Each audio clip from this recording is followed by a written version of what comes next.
So we're starting out. Today's lesson goes from 5:22 to 6:9 in Ephesians, but I want to start out on the intro with 5:21 because verse 5:21 actually has the verb that carries over into 5:22. So if we remember earlier when we were talking about where I had mentioned how a lot of people use a particular passage in Ephesians saying what the pastor's job is, whether the pastor's job is to, I'm trying to remember the exact wording, but it depends on where you place the comma. But whether the pastor's job is to, to train the flock to do the work of the ministry, or whether both of those are the pastor's job, it misses the point because Christ is doing the only verb in that entire passage. Okay, and then the passage explains how he does that. Okay, so 5:21 is the only verb in this when it relates to women, and then it also happens later with wives. So that changes the dynamic. Not that certain things aren't still supposed to be so, but it changes the color or the hue of it, and also the verb tenses, if you want to use those terms, which is what we use in English, also change it and make it completely changes the tenor of it. Okay, so for the introduction, submitting, passive middle, we'll get into that in a moment. It's kind of an expression that we borrowed from the Latin, but it works in Greek. So submissive to one another out of reverence for Christ. So this is referring to both husbands and wives, that they're submissive to one another because of their reverence for Christ. Okay. So the context, the cultural context is that in Ephesus, it's a Roman city, okay, with a Greek lineage, so we would say Greco-Roman culture, okay? And so,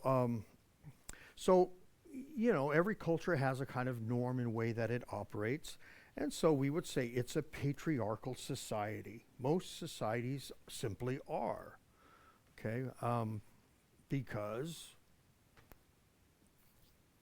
the physical differences between men and women have a tendency to put them into different roles. I mean, this is biological kind of reality. So because of that, often societies kind of shape in that way, okay? So that's good and bad. So because since we're sinful, if we find ourselves in a particular society, usually we're going to operate within our particular roles in a sinful way to benefit ourselves. Am I speaking incorrectly here? So this would apply to both men and women, okay? So I would say that the issue with so much is really our sinful natures, right? I mean, we can look at all these things in the world that take place, and we can go, yeah, maybe we can change this or that, because we want to recognize that we are sinful beings, and so these are ways that might help in, the order of society. So our founding fathers did this with the 3 branches of government. So recognizing that if each branch will want to try to become powerful and hoard power into itself, so you divide it where they're both in check to the other. And it kind of works unless, it no longer works. So it could also be the same with husbands and wives' roles, okay? And so even the way that we've even understood and read and applied this passage in Ephesians that we're going to get to, even kind of shows a particular bias, okay? So the cultural order of the day there was a structured order society, patriarchal, but not only that, it was also class-based. You had slaves, you had masters. Now, slavery wasn't a horrible institution like it was in the United States, but it still was slavery, okay? To give you an idea that it wasn't so bad, you had some slaves who had lots of power simply because of the role that they held, okay? So you would have slaves that would have power over free people, but because of their position, okay? And then you even had people who chose slavery as an economic option. You look at your economic whatever your, the possibilities before you and where you grew up and what seems doable, and you go, being a slave to a good owner is actually a pretty good deal. So for some people, that's what ended up happening. Okay? So that's kind of the culture. And so we're going to see that when Paul's going to write to how masters should treat slaves and how slaves should treat masters. Okay? So, but we're going to start out with wives first. That's where Paul begins. And then, so let's turn to Ephesians. Okay. There. And we'll start with verses 22 through 24. Okay. So again, consider the dynamic that the context in which these verses are written, and then we'll kind of flesh them out a little bit, okay? Because we lose a little bit in our translation. 22 through 24. Wives, submit to your own husbands as to the Lord. For the husband is the head of the wife, even as Christ is the head of the church, the body, and is himself its Savior. Now, as the church submits to Christ, so also wives should submit to everything to their husbands, in everything to their husbands. Okay. So the way this reads, man, I wouldn't want to be a wife. This stinks. Submit to your husband in everything? Who wrote this? Right? I mean, so when you look at it just from a human perspective, this stinks, right? Because somebody else is calling the shots, and it tells me, if I'm a wife, to be okay with it, right? So I could see why, no one would want to actually be in a position like this, not in our culture, because it sets you up for abuse, right? And we're all about being protected so that doesn't happen, okay? Well, why are we concerned about those sorts of things? Because it happens. If it didn't happen, no one would worry, right? So, but let's kind of see how Paul is doing the verbs, because that tells a whole lot, okay? And it's not going to really come to fruition, full understanding, until we get to the husband's role. But for now, this is what we can see just based on the grammar. Okay, so let's look at verse 22. Wives, submit to your husbands. The word submit's not in there. The verb is in verse 21, where the text tells husbands and wives to both submit out of reverence to the Lord, submit to one another. So it would be something like, and I wrote that in here. So, okay.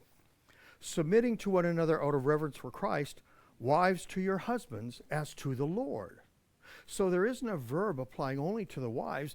The action really is what? Because of who Christ is to both the husband and the wife. See? So, and not only that, it's a passive middle, which is, we don't have those freaky things in English. So what's a passive middle? Well, it has characteristics of being both passive and active. That's why it's called a passive middle. Okay? So, in a sense, it's passive, but it's something that you do. Okay? So, in this sense, so what this does is it changes the tone. It's not just pure imperative, but you do it, but it's a result of. See? So the wives submitting is a result of the verb in 21. Which is what? Both husbands and wives submitting to one another out of reverence for Christ. So the wives submitting to husbands comes from that verb. So this is written to a Christian family, husband and wife, where the husband submits to Christ. Right?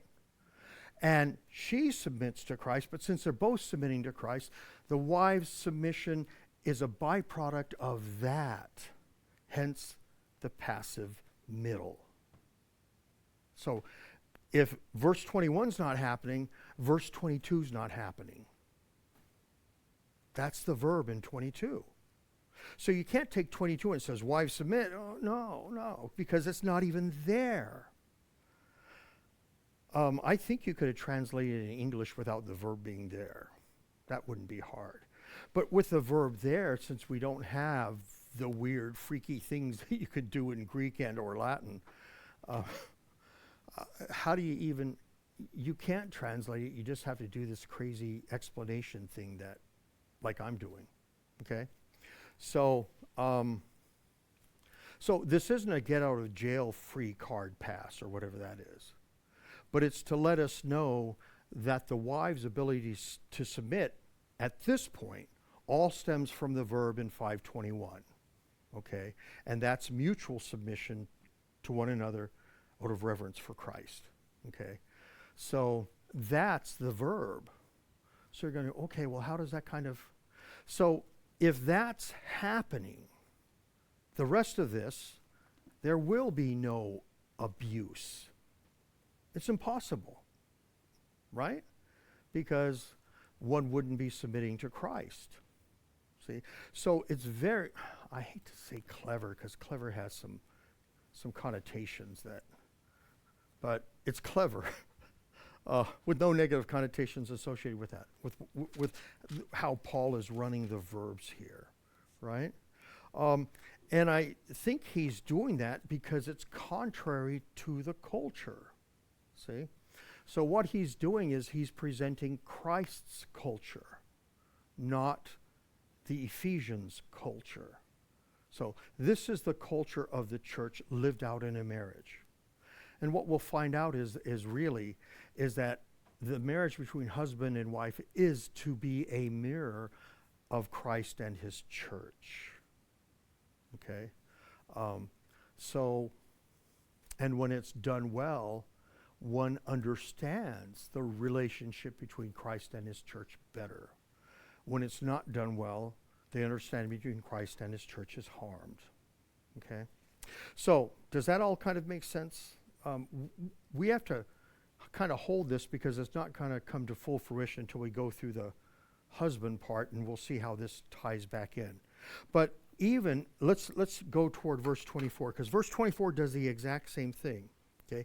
Now, as the church submits to Christ, okay, that's there. So wives, the word submit's not there in the second half. So wives in everything to their husbands. So again, right? The marriage is supposed to be a mirror, a living out, I don't want to say parable, but a living out reality of between Christ and his bride, the church, between husband and wife. And so the wife submits in that context, but the verb submit's not in there because it's a result of the church submitting to Christ. Does all that make sense? I don't know if you ever heard this stuff before, but it changes everything. And this is not, because I've heard so much stuff on this, and I haven't heard it said in a way that actually does honor to the text. I've heard it all based on kind of modern day nonsense and trying to backward read into that, into the, no, we don't do that, okay? We have to be honest. We have to, what did the writer mean when he wrote it in that context? But that the verbs are not there and the verb forms, that they're passive middles, says everything. So here's where I think we have erred in two ways on this. Now, that being said, I'll preface this. Are wives supposed to submit to their husbands? Yes. Okay? But not in the way we understand it. So I think the way that this is often being misused is that this has given husbands ammunition to tell their wives to toe the line. Well, one, it's not, because that's written for wives, not husbands. The husband part will be coming. Okay? Neither the wife part or the husband part is ammunition for the other to make the other toe the line. Okay? So that's applying something that's not meant for you, and that's being a poor reader of Scripture. You can read it to understand, but not read it to say, oh, well, because that's not your role, okay?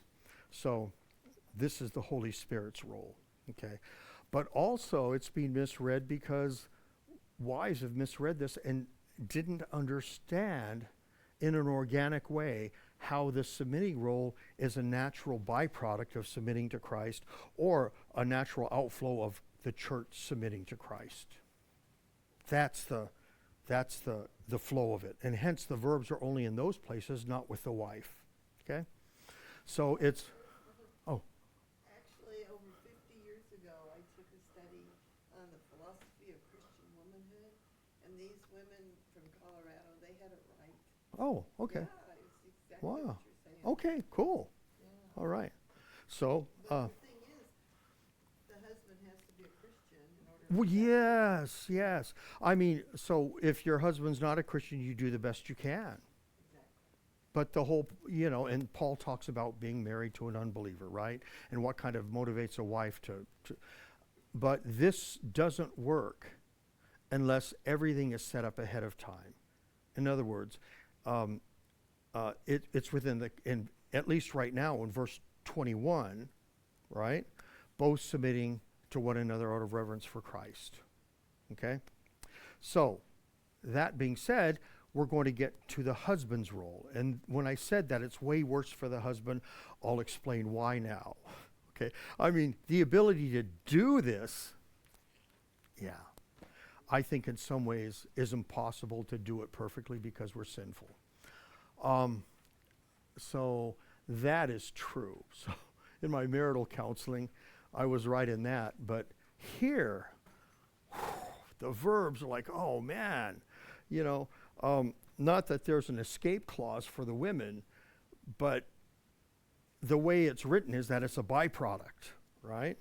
And so you can I wrote some other stuff, so you can take that home and read it if you want.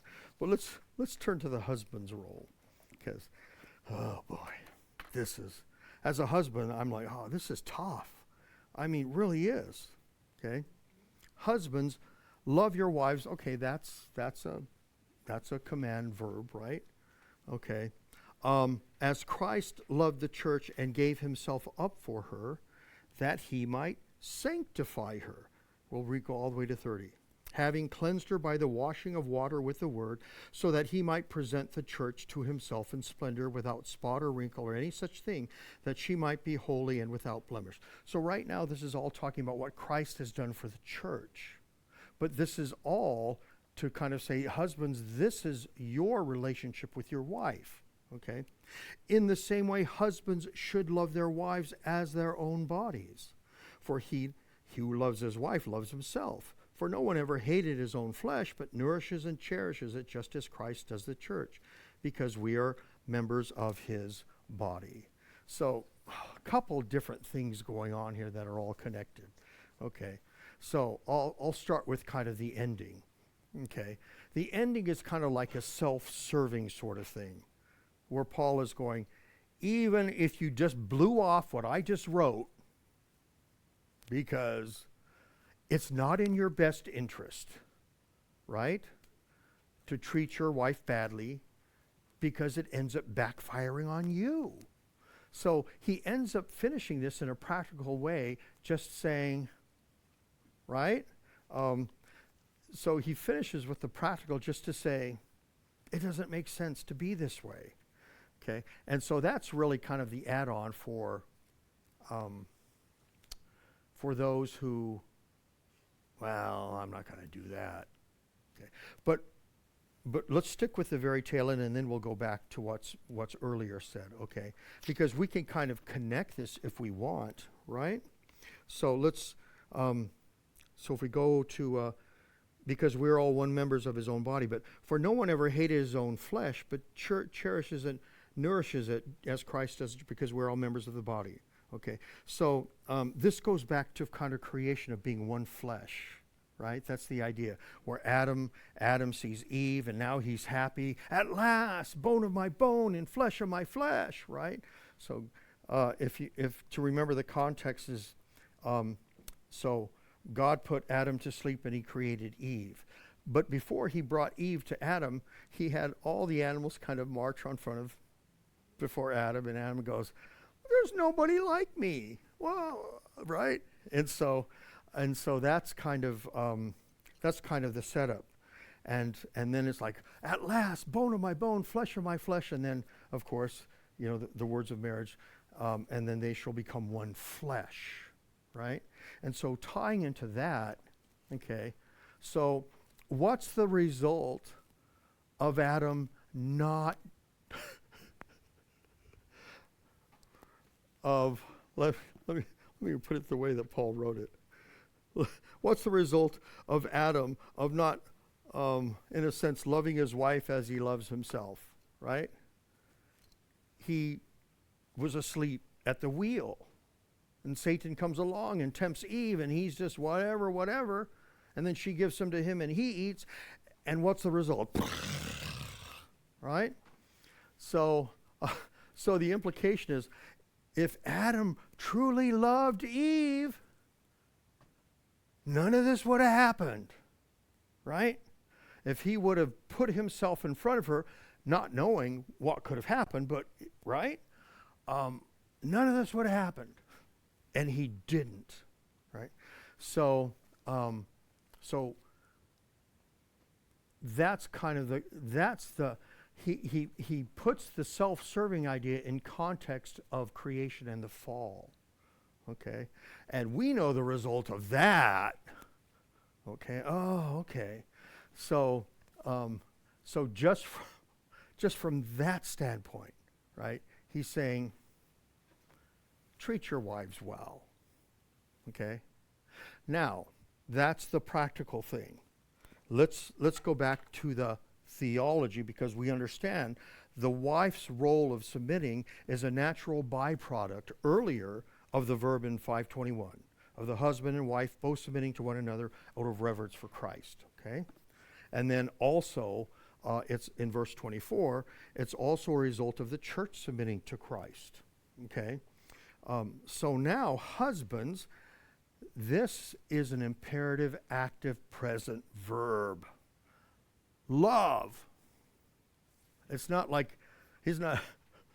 Indirectly, it's a result of stuff, yes, but here it is. Husband, love your wives as Christ loved the church. What did he talk about in verse 24? As the church submits to Christ, so wives in everything to their husbands. Boom. Next verb. Husbands, love. So what this ends up doing is that this is real, but it's abstract. How is it abstract? Christ has ascended into heaven. He doesn't walk on earth with us now. So it's real, but it's abstract because it's not as real as, say, it's as real, but we can't sense it like the air we breathe, the ground we walk on, the food we eat. So Christ comes to us in word and sacrament. That takes out some of the abstractness, but it becomes real here with a husband loving his wife. See, you notice there was no verb. As Christ's church submits to Christ, so wives. So for this to become a complete doable reality, it's the husband. But the problem is, what does the husband have to do? There's no wiggle room here. Husbands, love your wives. How? You don't get to make this up. Well, I'll decide what this love looks like. As Christ loved the church and gave himself up for her. Why? That he might sanctify her, having cleansed her by the washing of the water with the word, so that he may present the church himself. See, all of this is what Christ does for the church. That's the template for the husband. So the husband is not only to love, but for a particular reason, right? So that she will be sanctified and made holy.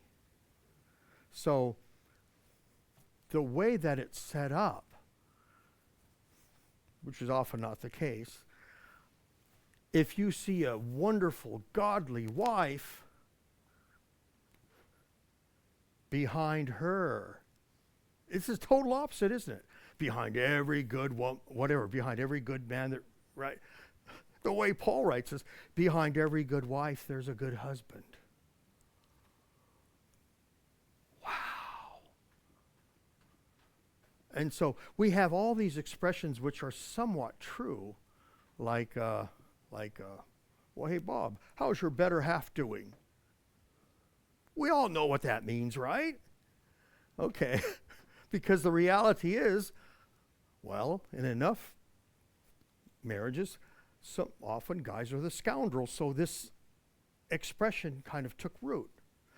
So the reality should be that someone would go up to a wife and say, well, how's your better half? Bing! Right? I mean, if that were happening, that would be the expression. It's like, whoa. So, I mean, so just our language shows that this is not being reality, our understanding and living out of it, okay? So this is, I mean, because our own expressions in a sense convey the very opposite, okay? But you can kind of see, so what's the purpose of all this?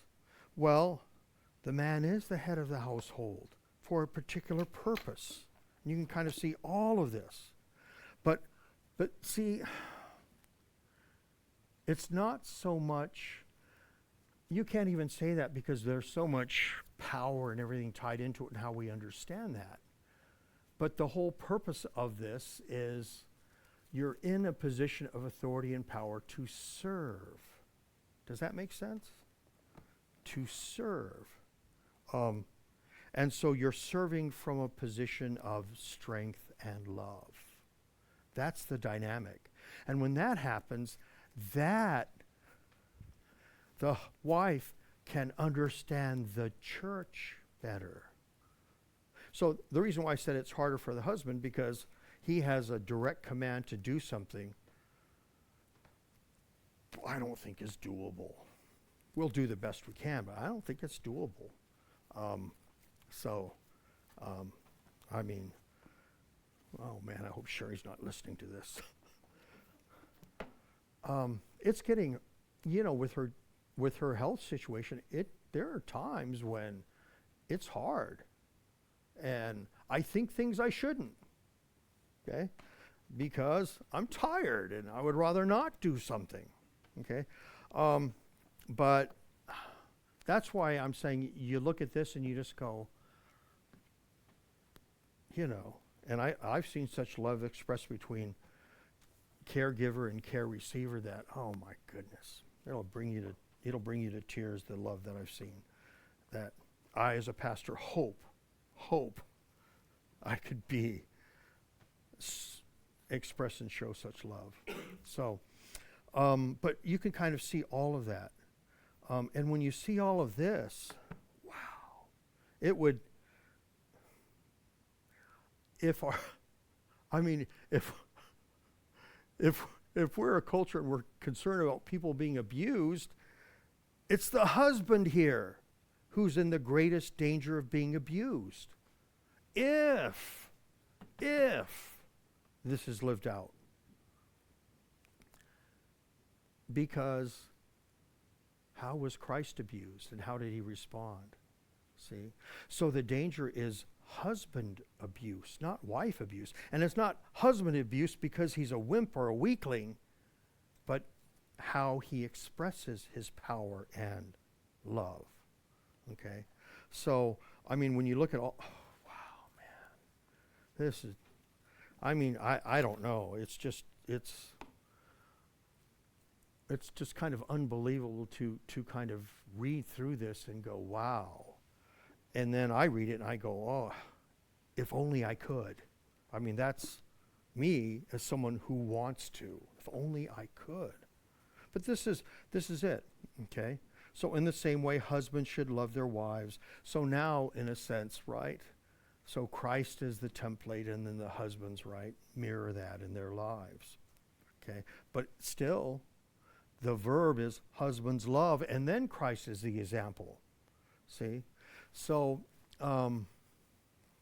theologically, are wives to submit? Bobblehead, yes. Theologically, if a wife's not submitting, who's to blame?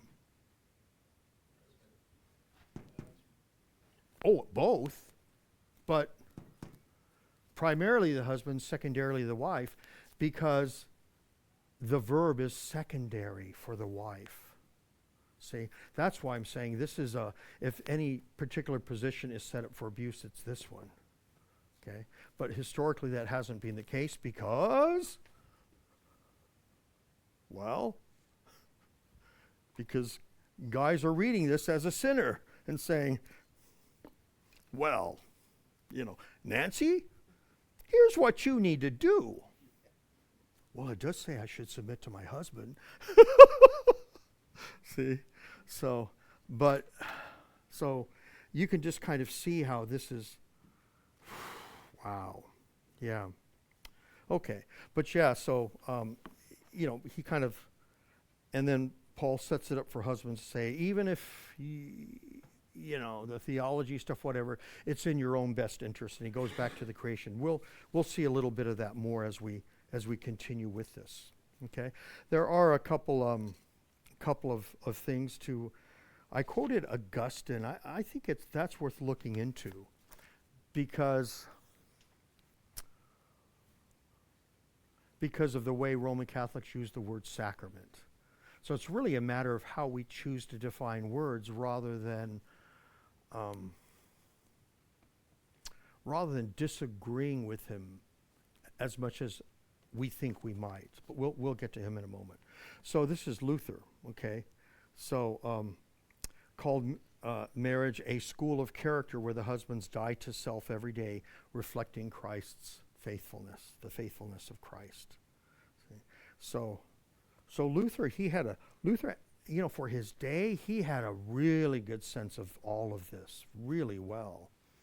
But if you know his marriage to Katie, and wow, man. So I'll just share a little bit. So Catherine von Bora, Katie was a nun, and he was a monk, and Luther ended up marrying her because after the whole Reformation thing, and he gets excommunicated and has a price on his head that it's okay to kill him, and then various princes sided with him, some out of religious reasons, some simply because they wanted to be free of Rome. So she's basically a nun without a convent, right? And she says, well, I'm going to marry Luther.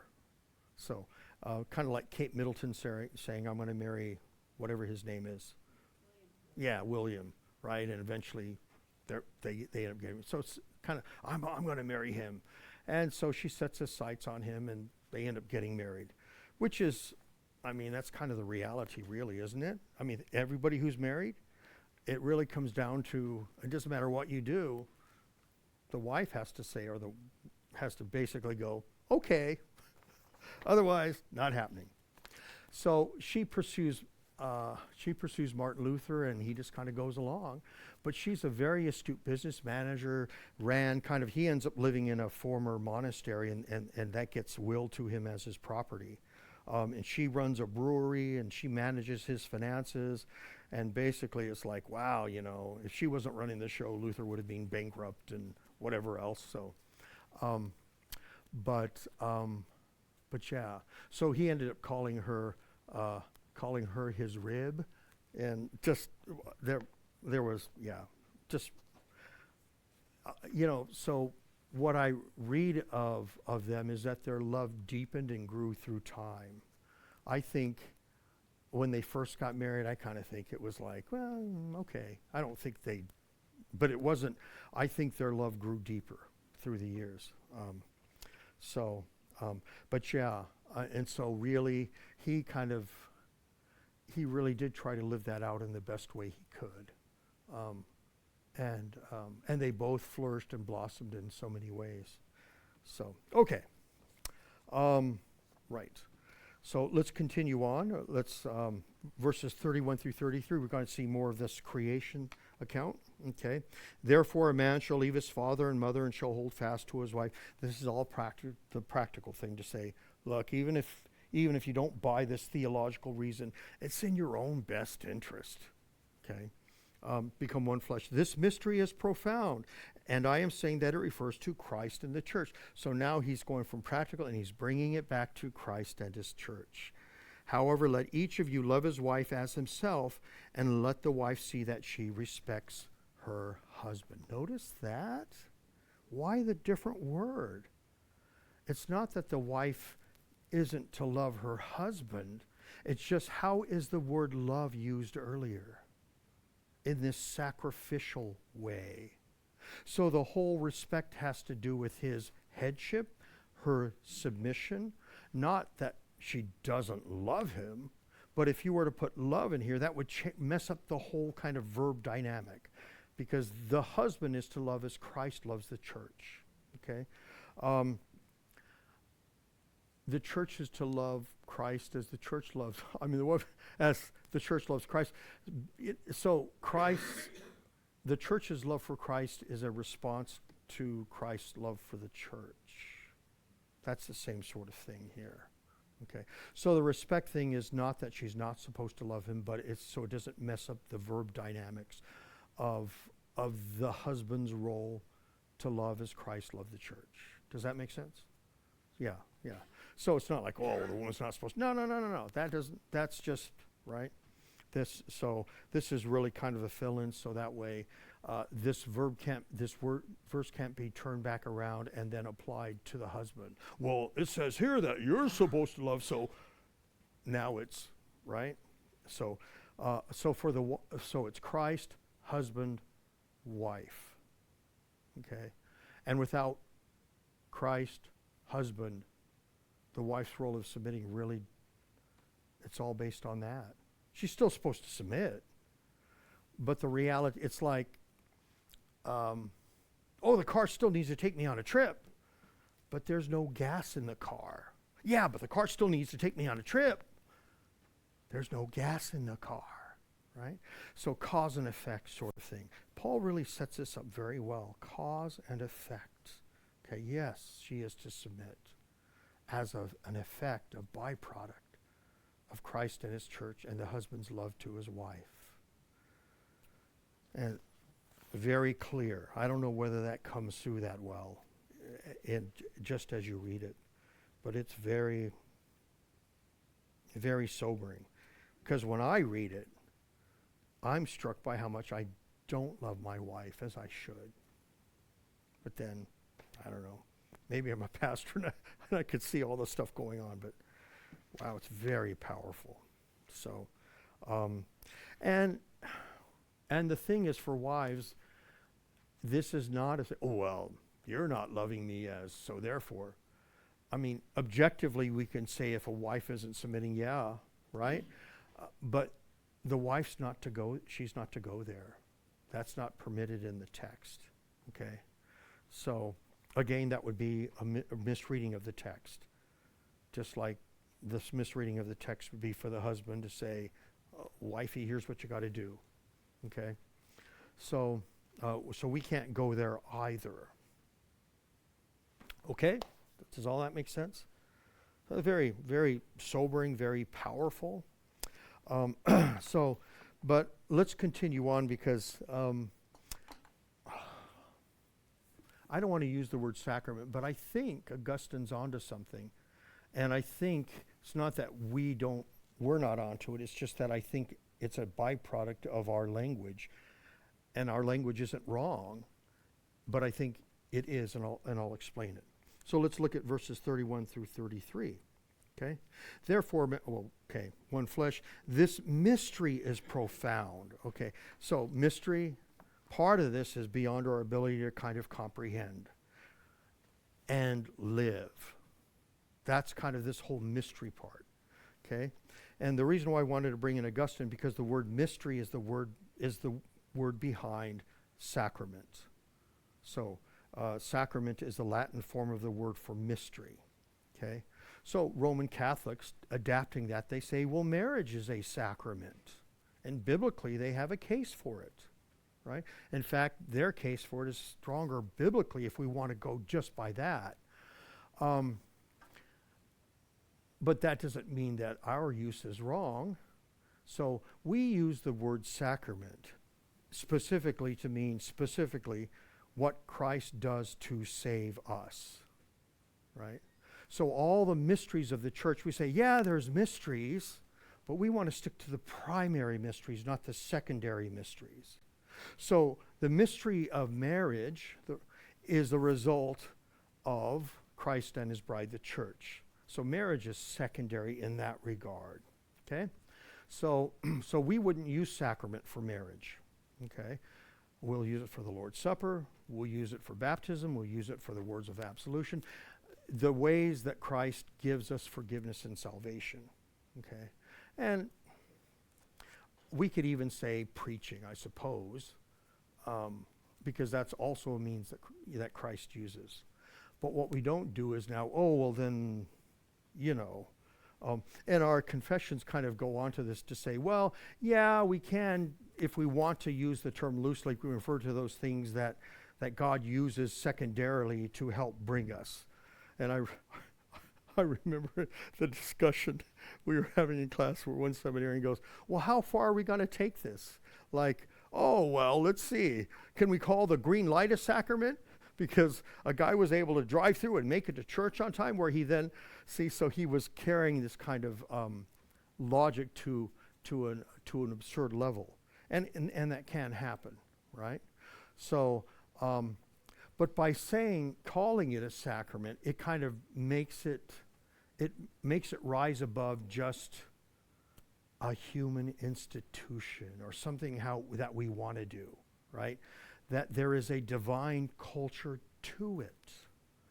So we don't want to use sacrament because the way that we use it, it would denote something that we don't use that word for. But there is something to elevate it above just, right? It is whatever it is. So I kind of see that, I could see kind of another category of words where there's something that it rises above just the human institution into a godly institution, and we have a word for that, and that word itself would kind of, right? So I think a long time ago, marriage itself kind of denoted that, because historically it kind of goes back to Adam, even both Judeo and Christian cultures. Now marriage doesn't do that, because marriage is just any union that the government recognizes, okay?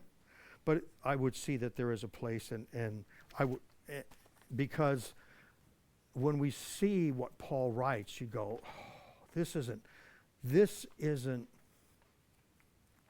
human culture. This is an expression of divine culture, because divine culture is Christ and his bride, the church, and the husband and wife are to live out that reality. Now, all the specifics of that might change, but that reality doesn't. Thus, the marriage is a divine culture. Does that make sense? So we just can't go, as Christians we can't. Sure, there's marriages in other cultures and whatever, but marriage as God defines it, not as we define it, but as God defines it, is this. So we have marriages in our culture which could never be that.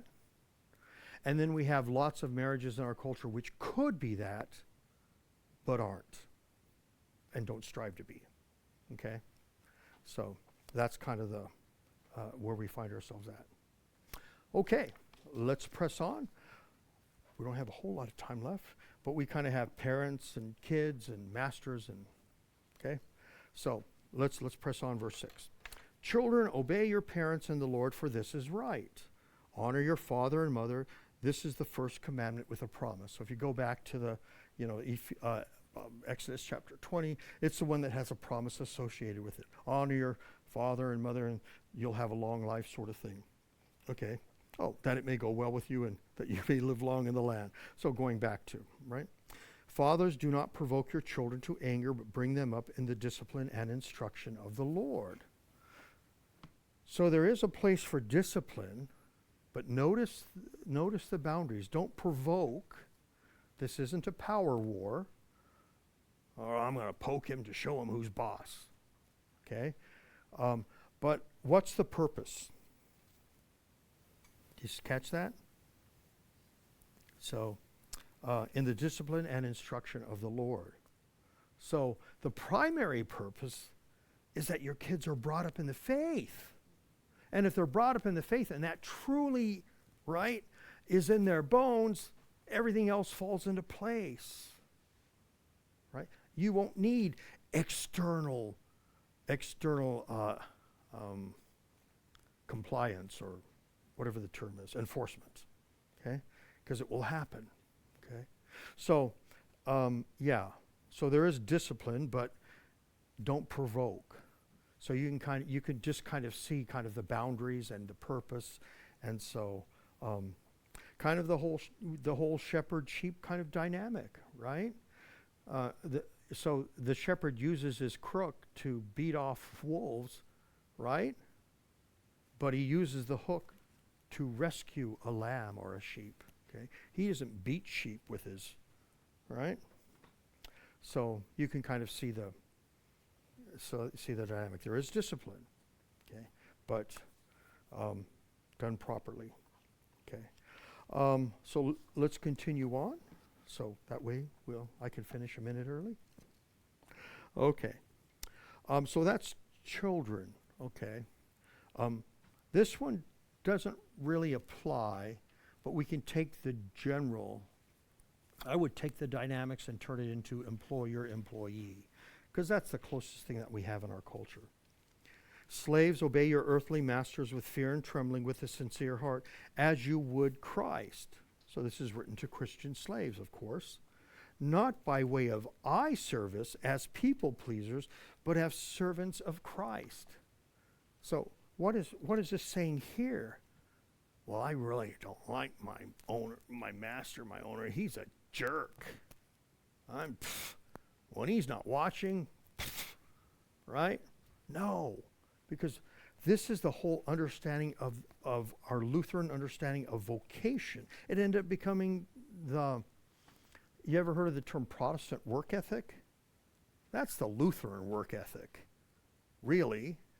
Okay, so and really the idea of, I'll just try to explain the Protestant work ethic as I kind of understood it growing up, is that work itself has a godly and noble purpose, and God works through that, irrespective of your boss. I think that's so the whole idea is that even if you have a bad boss, work has value. That's the, and it ties in very closely with the idea of vocation. Not 100%, but fairly close. Okay, so don't do something simply because, oh well, now he's watching, so I'll do a better job, right? So not as eye service, but as servants of Christ. And often, I remember when I was in the military, I was some enlisted dude, so so when something would break, right, and it was important, we had to get it back up because, the mission depended on it or whatever. And so there would be an officer kind of thinking that he being there would cause me to work faster. Well, finally I'd say, sir, we're going as fast as we can and you're just making us nervous. Please leave. I mean, but so don't do it because someone's watching, but, right? Because ultimately, who's the ultimate boss is Christ, right? Okay, doing the will of God from the heart, rendering service with a good will as to the Lord and not to man, knowing that whatever good anyone does, this he will receive back from the Lord, whether he is slave or free. What Paul is saying really here is, we don't worry about, we do what is right and we do the best we can and we leave it up to God. Okay, don't work for earthly rewards. Okay, so in a sense, if you're saying, oh, I'm working for heavenly reward, well, Paul brings that up, but that's not the main point. The main point is that we do things because Christ, we belong to Christ. Okay? So, all right. Okay. And then, masters, do the same and stop your threatening, knowing that he is both their master and yours in heaven, and that there is no partiality with him. What that means is you might be a slave owner, and you might be the big poobah here, but to God, none of that matters, right? In God, we're all equal in that if we're covered by the blood of Christ, God sees us as Christ because we're spotless and forgiven. And if we're not, we're not. And that doesn't account really as anything to God because it's tainted by sin.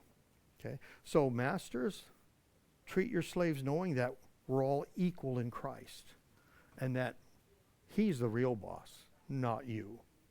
Okay? So again, it's kind of the ordering, right? That follows Christ, wife, husband, or whatever, but it's the same sort of thing, right? Christ, master, slave. Okay? But of course, he tells the slave how to live, but then it's not this same sort of kind of thing that he does with Christ, wife, and husband. Okay. Next week we'll finish up, and then I think I'll bring an outline of what I think I'd like to teach next, and we'll see how that goes. Okay? So we'll finish up. It's not the full chapter, but there's a lot of stuff there. I think we'll have a lesson as well as a conclusion. Okay. We'll close with prayer. Okay. Oh, our Father, indeed, our entire life is because of what Christ has done for us and brought us into his church and made us who we are. Let our entire lives flow because of that. Our identity is in him. Our life is in him. And may our joy and what we do also be rooted in him. In whose name we pray. Amen.